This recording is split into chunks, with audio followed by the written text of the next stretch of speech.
Halo teman-teman, kembali lagi dengan saya Rian. Sekarang kita masuk di pertemuan yang ke-12 di mata kuliah dasar-dasar pemrograman. Nah, di pertemuan ke-12 kali ini kita akan membahas tentang fungsi pada pemrograman Python ya, teman-teman. Nah, fungsi yang ada di bahasa pemrograman atau yang biasa dilakuin sama programmer itu bukan fungsi yang ada di aritmatika ya, atau di aljabar, dimana fungsi tersebut adalah fx gitu ya, yang berguna untuk mencari angka saja. Tapi fungsi di sini nanti aplikasinya sangat banyak gitu ya. Jadi teman-teman juga pasti kalau emang berkutik di dunia industri AI atau di pemrograman Python khususnya, itu pasti teman-teman akan lebih sering menggunakan sintaks yang namanya fungsi ini gitu ya. Jadi fungsi ini sangat berguna buat karir kalau teman-teman mau ke programmer ya. Konsep daripada fungsi, dan teman-teman juga pasti lebih sering pakai fungsi lah intinya daripada pembahasan yang lain. Meskipun pembahasan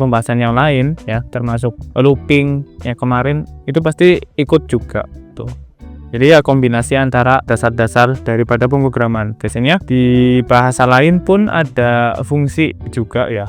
Jadi sebenarnya perbedaan antara satu bahasa dengan bahasa pemrograman yang lain itu terletak pada penamaan daripada sintaksnya gitu. Tapi secara logika, fungsi dan pengulangan looping atau if conditional itu sama. Karena kan bahasa pemrograman kan sebenarnya kan dibuat oleh manusia ya. Tujuannya untuk memudahkan proses kita dalam melakukan operasi pada komputer, agar komputernya itu bisa langsung memahami apa yang kita inginkan gitu ya. Jadi bahasa pemrograman itu sebenarnya bahasa tingkat tinggi yang sudah diaplikasikan sehingga bahasanya itu seperti bahasa manusia gitu. Kalau teman-teman ketahui kan pasti bahasa daripada komputer itu kan hanya bisa mengenal dua angka aja kan, 0 dan 1. Itu ngomongin soal bilangan biner. Nah, bilangan biner ini itu nanti ditranslate atau dikonvert menggunakan sebuah karakter gitu ya. Jadi nanti ada kode-kode ASCII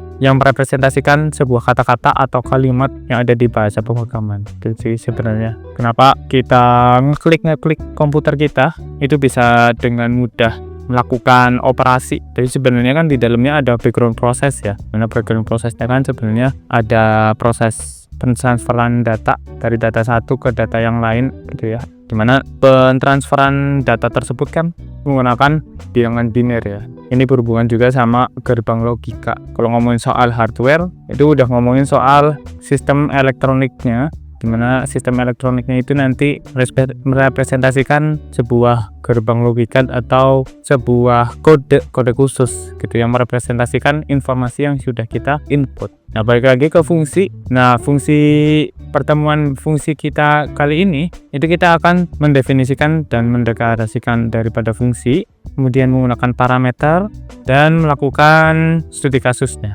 berapa ya. Nah, fungsi dalam Python tersendiri itu adalah fungsi atau sebuah sintaks ya yang digunakan untuk memecahkan masalah kompleks menjadi tugas-tugas yang lebih kecil. Ini mempermudah penulisan dan pembacaan kode dengan fokus terlebih dahulu pada tugas yang perlu diselesaikan, lalu pada bagaimana menyelesaikan setiap tugas. Biasanya kalau kita udah bikin fungsi, kita tinggal panggil aja fungsi yang sudah kita buat, jadi nggak perlu buat lagi gitu.